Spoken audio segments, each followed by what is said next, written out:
Lalu bagaimana update penetapan tersangka mantan Menteri Agama Yakut Khalil Qomas, termasuk ada dugaan sindikat terkait penambahan puluhan ribu kuota jamaah haji tahun 2024. Kita akan tanyakan kepada rekan Sekarwanda dari gedung KPK dan juga Naufan Zam dari kediaman Yakut Khalil Qomas.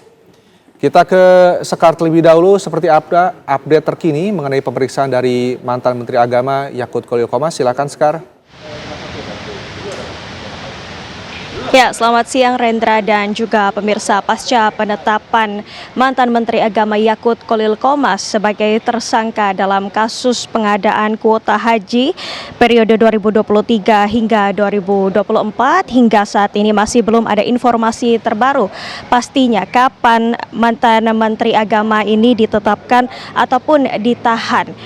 Namun dalam perkara ini, selain mantan Menteri Agama Yakut Khalil Qomas yang ditetapkan sebagai tersangka, diketahui bahwa mantan staf khusus Menteri Agama yakni Isfah Abidal Aziz atau yang biasa disapa Agus Alek ini juga ditetapkan sebagai tersangka. Penetapan keduanya ini dilakukan berdasarkan bukti yang dimiliki oleh penyidik, termasuk dugaan adanya aliran dana dari penyelenggara haji khusus dan juga Biro Perjalanan ke Kementerian Agama. Perjalanan kasus ini telah berlangsung sejak pertengahan tahun 2025 lalu, sehingga ini artinya hampir setengah tahun penyelidikan kasus ini berjalan.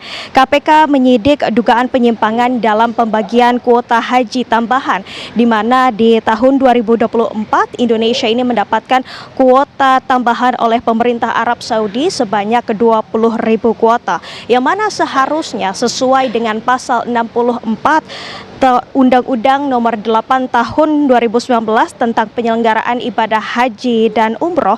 Kuota haji ini seharusnya dibagi menjadi 92% untuk haji reguler dan 8% untuk haji khusus. Namun dalam kasus ini pembagian dibagi sama rata, yakni 50/50, yang mana artinya 10.000 untuk jamaah haji reguler dan 10.000 untuk jamaah haji khusus, yang pada akhirnya menyebabkan sebanyak 8.400 jemaah terpaksa batal untuk menunaikan ibadah haji pada musim haji tahun 2024 lalu. Dalam proses penyidikan, KPK juga telah melakukan pencegahan terhadap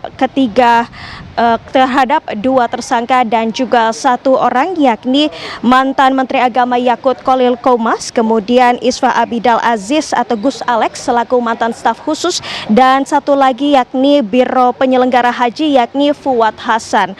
Untuk besaran kerugian negara diketahui Badan Pemeriksa Keuangan hingga saat ini masih melakukan penghitungan, namun berdasarkan estimasi KPK pada tahun 2025 lalu diketahui kerugian negara dalam kasus ini mencapai 1 triliun rupiah. Saat ini KPK masih terus mendalami kemungkinan keterlibatan pihak lain dalam kasus ini, serta juga menelusuri aliran dana terkait. Dan sampai saat ini diketahui kondisi kediaman Yakut Khalil Qomas dilaporkan masih dalam penjagaan ketat oleh petugas, dan kita akan terus mengupdate informasi kepada Anda kapan kemudian mantan Menteri Agama ini akan ditahan. Namun saya akan kembalikan ke Rendra di studio.